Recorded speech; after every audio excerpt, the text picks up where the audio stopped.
We're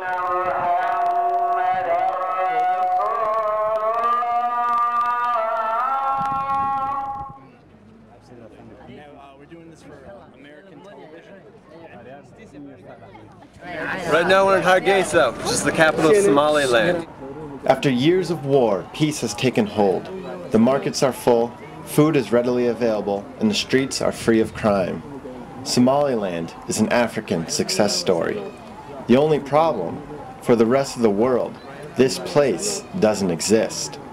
No country on earth recognizes Somaliland's independence. But if you ask anyone here, it's their own independent country. Bloody memorials testify to the brutality of Somaliland's 1991 independence war against Somalia. Hargeisa's trophy is this Somali MiG jet which Somaliland fighters shot down. So it bombarded the city. It got off from the airport of Hargeisa and again it bombarded the population in Hargeisa. It killed many people. Somalia is a brother country because we are both African. He said it so. Yes. We are neighborhood. We help them. We don't like, of course, their problems. We don't like to prolong their problems. We help, but the main thing and the main point is Somalia and Somaliland are two different countries.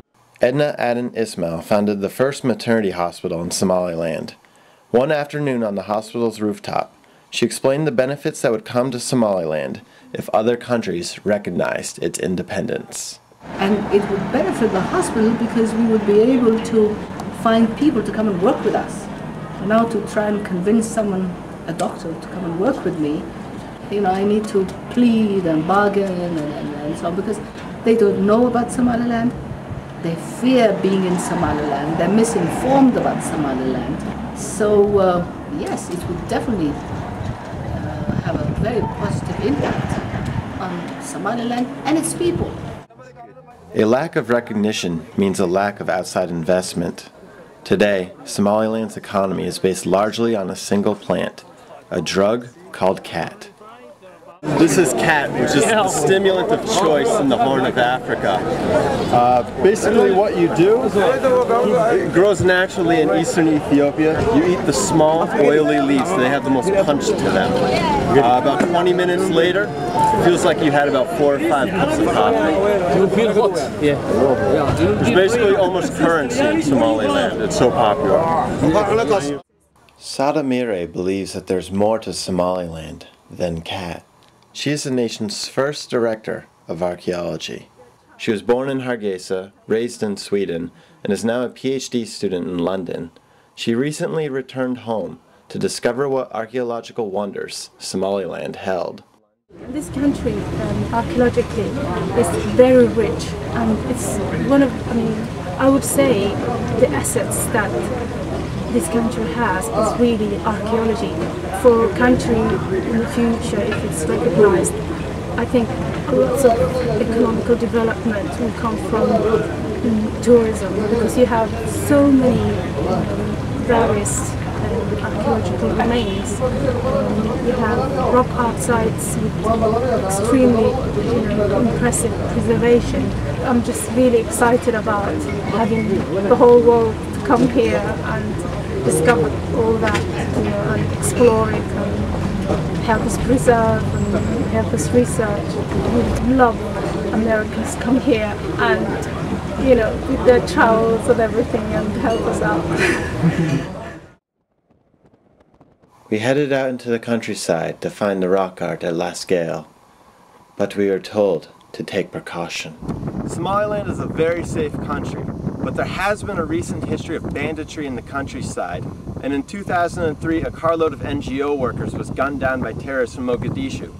So, if you do leave the capital, the Ministry of Tourism recommends that you bring a guy with a Kalashnikov, and at $10 a day, it's probably the best deal in Africa. Luckily, we had little trouble from the hungry camels or the packs of wild baboons, and soon we were there. These are the last scale paintings found in granite caves about an hour's drive north of the capital of Somaliland. There are pictures of giraffes, tigers, and humans worshipping cows wearing ceremonial robes.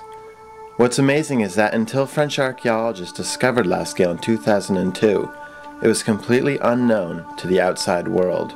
Experts believe the paintings may be 8,000 to 10,000 years old, making these walls one of the oldest art galleries in all of Africa.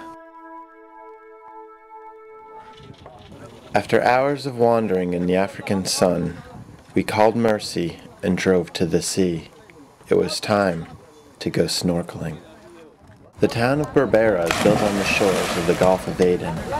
When we arrived, we asked some fishermen to take us out to a reef.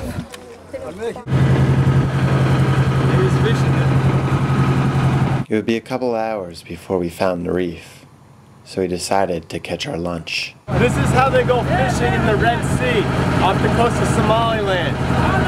Basically, you got a lure about this big, fishing line, you throw it in, you just hold on, you wait for the tuna to bite.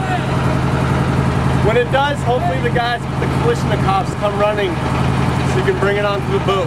What do we got?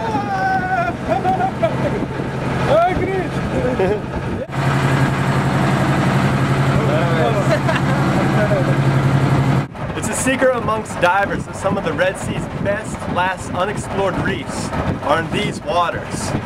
But if diving's not your thing and you want to stay on the boat, at least you'll have some friends, well-armed friends, to keep you company.